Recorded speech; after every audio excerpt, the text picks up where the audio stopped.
Dear citizens, నమస్తే. వరదలు వరదలు మనం ఆనకట్టలు కడుతూ ఉంటాం. కాళేశ్వరం, పోలవరం ఇలా. అప్పుడు చాలా ప్రాంతం నీటితో నిండుకుంటుంది. కొండలు, గుట్టలు వాటి మధ్య కడుతూ ఉంటాం సామాన్యంగా. అప్పుడు చుట్టుపక్కల ఉండే హ్యామ్లెట్స్, కొన్ని గ్రామాలు ముంపుకు గురవుతాయి. వాళ్ళని డిస్ప్లేస్ చేసి వాళ్ళని మరి ఖాళీ చేయిస్తారు, పునరావాసం కల్పించి. ఇక అది మొత్తం ఆనకట్ట కట్టిన తర్వాత అది మొత్తం నీటితో నిండుకుంటుంది.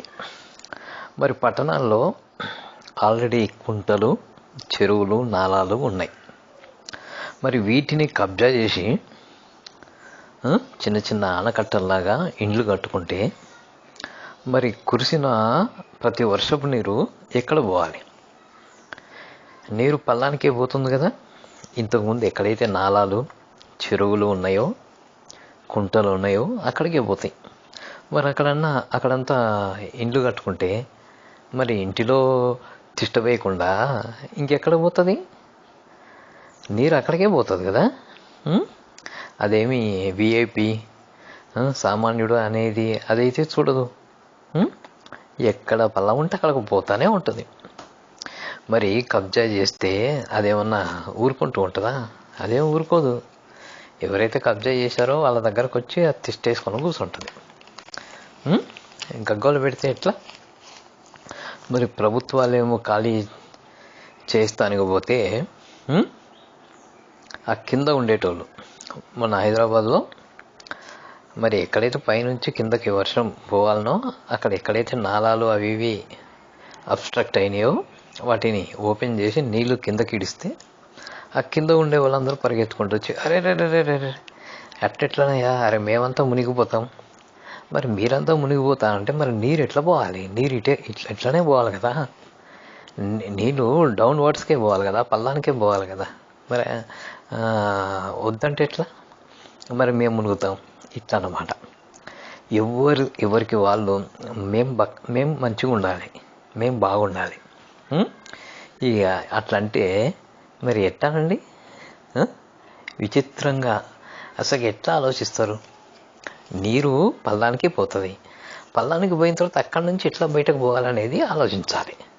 అసలుకే రావద్దు మా దగ్గర కనంటే ఎన్ని అట్లా అనమాట. మరి పైకైతే పోదు, మోటార్లు పెట్టి ఎత్తి తోడిపోయాలి.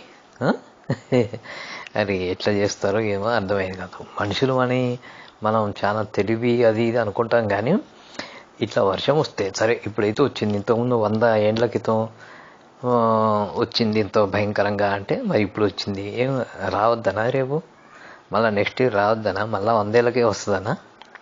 చెప్పలేం. కాబట్టి ఎప్పుడు ఫ్యూచర్లో వచ్చినా కానీ మనం దాని జాగా దానికి ఇడిచిపెట్టాలి. దాని జాగా దానికి ఇడిచిపెడితే అది మనల్ని ఇబ్బంది పెట్టదు, మనం దానికి ఇబ్బంది పెడితే అది మనల్ని ఇబ్బంది పెడుతుంది. అంతే కదా అండి. కాబట్టి ఈ చిన్న లాజిక్ కోల్పోయి ఎక్కడికక్కడ ప్రభుత్వాన్ని అది చేయలే ఇది చేయలే అంటారు. ఇప్పుడంతా గగ్గోలు పెడతారు వరదలు వచ్చినప్పుడు అది ఇది అని. ఇక వాళ్ళు వస్తారు, చూస్తారు, అక్కడ ఈ కబ్జా అది తీసేయి ఇది తీసేయి, అది కొలగొట్టి ఇది కొలగొట్టి అని చెప్తారు. అయిపోతుంది. 4 రోజులు అయిన తర్వాత పనులు షురు అవుతాయి.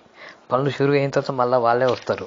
అది చేసే వాళ్ళకి అడ్డంగా, జేసీబీలకు అడ్డంగా వచ్చి ఎట్లా కొలగొడతావు, ఏంది కథ కార్ఖానా, మేము అది చేసుకున్నాం ఇది చేసుకున్నాం, అది ఇది మాకు పర్మిషన్లు ఉన్నాయి అవి ఇవి అంటారు. 4 రోజులు పోయిన తర్వాత అప్పుడు వీళ్ళందరూ వస్తారంటే ఎవరు రారు. ఇక గవర్నమెంట్ కూడా ఏం చేస్తుంది, అధికారులు కూడా ఏదో 1-2 తూతూ మంత్రం అట్లా కూలగొట్టేసి ఏదో చేసినాం అన్నట్టు చేసి మళ్ళీ చప్పగా అయిపోతుంది. ఇక మళ్ళీ వర్షాకాలం అయిపోతుంది. మళ్ళీ నెక్స్ట్ ఇయర్ చూసుకుందాం. గవర్నమెంట్ ఇది వీళ్ళకి చెప్పలేదు, వాళ్ళకి చెప్పలేదు. అందరూ పొలిటికల్ పార్టీస్ అంతే. వాళ్ళకంతా లెక్కలు ఉంటాయి, కెమిస్ట్రీ లెక్కలు. ఇక్కడ ఎన్ని ఓట్లు, అక్కడ ఎన్ని ఓట్లు, రేపు ఏమన్నా ఇబ్బంది అవుతుందా అట్లా అనమాట. నొప్పింపక తానొవ్వక పని చేసుకొని పోవాల్సి వస్తుంది. కాబట్టి ఇవి నడుస్తూనే ఉంటాయి.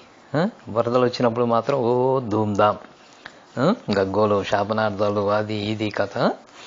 అంతెందుకే, మీరే దగ్గరుండి ఎవరైతే కబ్జాలు చేసినారో అవి తీపిచ్చేయండి. ఎవరికి వారు స్వచ్ఛందంగా, అవన్నీ కబ్జాలే కదా, ఇల్లీగల్ కదా. వాటి మీద స్వచ్ఛందంగా వాళ్ళని తీపిచ్చేయండి, అయిపోతుంది. వాళ్ళకు సోషల్ రెస్పాన్సిబిలిటీ లేదా? వాళ్ళకు ఉండదా? అయిపోయింది. ఇక దీనికి ఎవరో వచ్చి చేయాల్సిన అవసరం ఏమున్నది? ఎవరైతే కబ్జా పెట్టిండో వాళ్ళే వేకేట్ చేసుకుంటే అయిపోతుంది. అందరూ ప్రశాంతంగా. దాన్ని అంటారు సర్వే జన అంటే. మనం మంచిగా ఉండాలి, అందరూ మంచిగా ఉండాలంటే మనం ఏమీ ఆటంకం చేయొద్దు ప్రకృతికి, అంతే. మళ్ళీ మన వల్ల ఇంకొకరు ఇబ్బంది పడకూడదు, అంతే. ఈ విధమైన తెలివి కూడా లేకపోతే ఎట్లా? ప్రకృతి మనకి బుద్ధి చెప్తా ఉంది. ఇప్పటికైనా కళ్ళు తెరుద్దాం. ఓకే, థ్యాంక్ యూ, నమస్తే.